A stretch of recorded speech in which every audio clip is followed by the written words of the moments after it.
Nobody in Agudalin had a bad word for Kemi.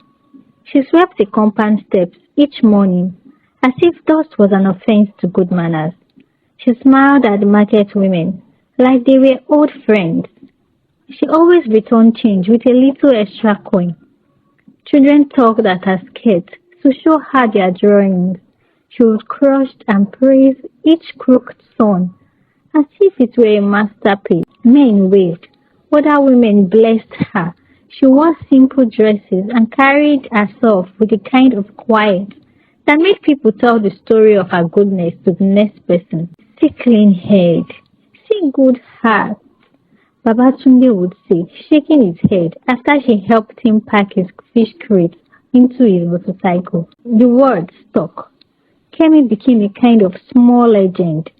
She was polite, pretty, predictably kind. When the compound needed a babysitter, when the market rang long and Mommy had visions of late-night traffic, Kemi was the first name people suggested. Nobody wondered why she was always available. They were just glad that she was. What nobody saw were the nights Kemi didn't sleep. She lived in a rented room at the end of a narrow alley. The rent paid in little bursts of cash. She never explained. By day, she kept her face soft and open. By night, there were shadows in the corner of her single lamp.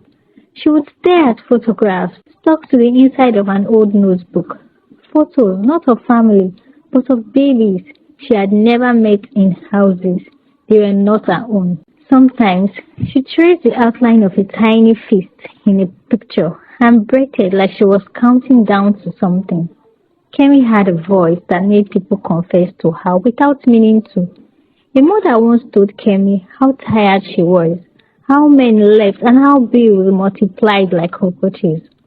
Kemi had only said, "It's okay." The words felt like a hand on his shoulder, and the woman had cried until the sun came up. People told Kemi their hunger and their secrets. She kept them all. So when a new baby was born at number 12, the compound was ecstatic. The mother, Ife, she was young and tired, but proud and raw with the suddenness of love. And she wrapped the baby in bright Ankara. Everyone wanted to hold the child. Kemi brought mashed yam, her first week home. She hummed lullabies like they were borrowed promises. One night, a week after the baby's naming, Ife sat on the balcony while her husband Obina dozed. The baby slept in a small cot at the head of the room. Outside, the compound exhaled the long, soft breathing of late-night Lagos. A generator coughed and stopped. Somewhere far off, a television muttered. Ife thought she heard a breeze, the faint scrape of a shoe on gravel. She opened her door a degree and peeped down the corridor.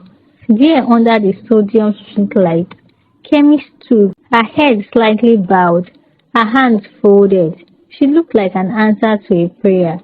Ife smiled and waved her up. Kemi climbed the staircase with a practiced gentleness and held the baby as if all the air in the room belonged to her. "It's okay, Mama," she whispered, rocking. Her fingers were cool and sure. Ife thought again of how lucky she was to have someone so kind around. Later, when she peered through the doorway towards dawn, she saw Kemi slipping into the shadow of the corridor. The bedside clock read 3:17 a.m. The baby's cot was empty.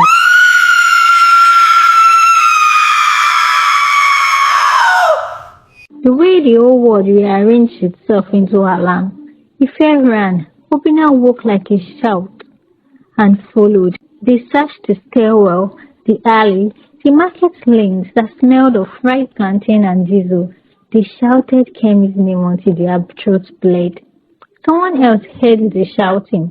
A neighbor who had left her engine on. She had seen a black car with no number plate glide past the compound at 3:40 a.m. She had seen a woman in a plain white dress, Kemi's dress, climbing into the back of the seat with something small and wrapped in cloth. She had seen the car disappear towards the expressway. The compound erupted. Shock turned into instant action. Phones, messages, a friend who ran to the police station barefoot. For the first time, people saw Kemi's face and felt the weight of something heavy locked behind it. They found the car 2 days later, dumped near a bridge. Inside, beneath a stain that was not yet fully dried, lay proof of her plan. Receipts from a hotel far out of town, a bus ticket, a hotel key. The baby was not there. The police questioned everybody. Buttons popped off the compound's normal region. People started to ask the questions that had been smothered by goodwill. Where did Kemi get her ninth money? Who was paying her rent? Why did she have that strange notebook? The notebook was found under her tin mattress. Did not contain addresses, but names and times and numbers, cryptic and cruel, and a folded photograph of a baby with a name scribbled on the back. Kemi was not on the run. She was waiting in a guest bedroom at an empty house 3 blocks from the market. When the officers arrived with torches and hard faces, she was still smiling, a fraction too bright, her hands folded as if in prayer. Behind her, through the tiny curtains, the morning light smudged the horizons. "Where is the child?" the lead officer asked. In the silence that followed, Kemi's voice was steady. "I didn't take him," she said. "I was going to." Her voice broke like a snapped thread. "I was going to bring him to someone who needed him." They cuffed her. They read her writing in a language she had used to suit neighbors.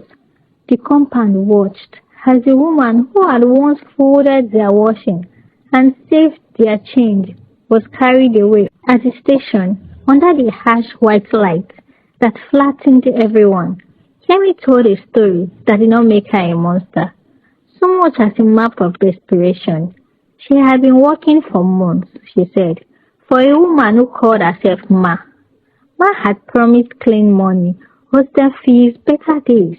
At first, Kemi had been told to watch the babies for a few hours and hand them over when asked. The work made her feel useful. The pay felt like a lift. But later, the request changed. She would be asked to collect a baby from the market, from a hospital, from a friend's room. Kemi hesitated in the telling, shrinking into herself. "I thought I could stop," she said, and the words were small as a coin. "But they said that they would hurt my sister. They said that they would make my sister's child disappear." Her voice cracked on the last word. People at the compound remembered a girl who had always been ready to help, and now wondered if that readiness had been exploited into something far darker. The police listened. They did not release Kemi that afternoon. They also did not release the baby, because trafficking networks are not easily untied, and because the child was safe in a hospital. Press poured in, and the compound's tiny gossip turned into headlines. People who had once said blessings now said other things. How could we not have seen? Why did she not tell us? They wanted their innocence back. They tried and moved through courtrooms like rain through gutters. It was necessary, but awkward, and also unavoidable. Evidence mounted, the notebook, phone records, the names. Ma was arrested a few weeks later in a distant city. Kemi was convicted on charges that used legal words people had only heard on television.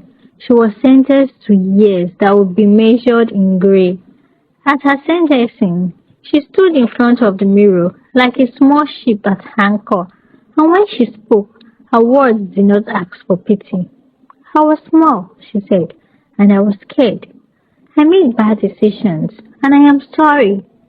That apology did not fix anything. It did not bring back the nights of calm in the compound, nor wash the suspicion from neighbors' face. It did not erase the photograph of Kemi smiling, with a baby in her arms, that made the rounds on social media. But for some, an aunt who had lost a niece to the same network, a young mother who who had known hunger too well